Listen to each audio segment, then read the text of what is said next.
Hi, I'm Mike Thompson, and in this video I'm going to talk about a way to move metal with cardboard. So I've got a need to move 20-foot long pieces of steel bar stock. I can't let it hang out my tailgate because the bed with the tailgate down is only 8 feet long, and 20 feet minus 8, well, that's not good. So I'm going to obviously have to tie it on top of the car. Well, my roof rack is only, maybe this far apart, so then I've got to support the back end somehow, or else it's just going to drape down over the end of the tailgate and into the road. So obviously I can't really work with steel or wood here in the office because the tools to do so would kind of aggravate everyone else. I can use cardboard.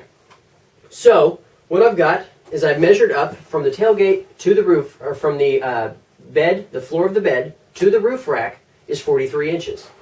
So I quickly made some tubular structures out of cardboard, of course.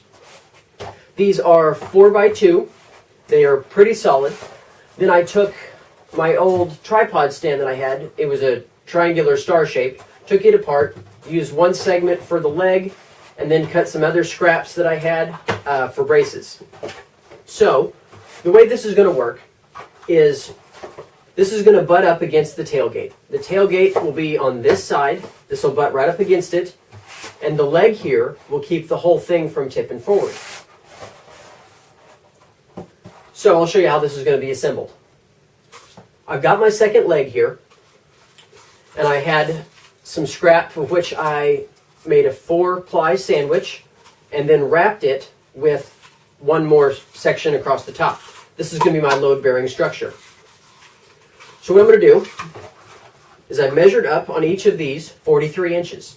I'm going to cut a notch on the inner wall down to that level on both of them. Then I'm going to slide this down to where the top of this is at the 43-inch mark. These are 48-inch pieces because that's the width of my stock. So that's going to give me a 5-inch wall on each side to help hold things in place.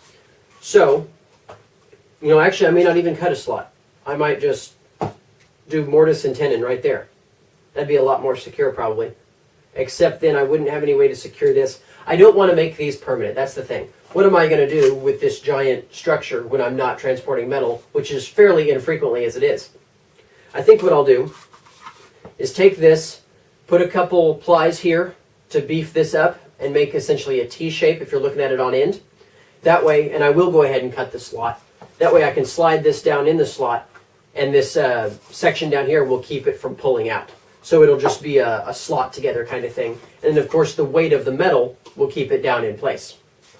There won't be any real side-to-side forces on these.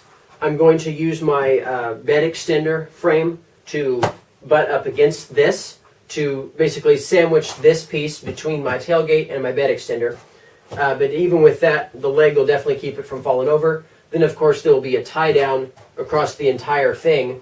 And so really the only force will be a downward force. So I'm not worried about this. These things are really, really sturdy, so I'm not worried about that. So to just show you how sturdy these two tubes are, I thought I'd just go ahead and try that. They're okay.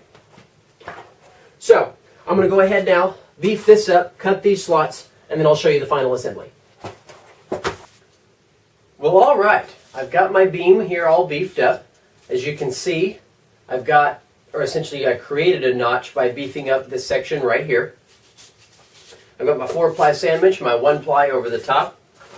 I cut a notch in each of these two supports. And assembly is really simple. All I do is take this, slide it down in there until it stops. Do the same thing to the other side. And there you go.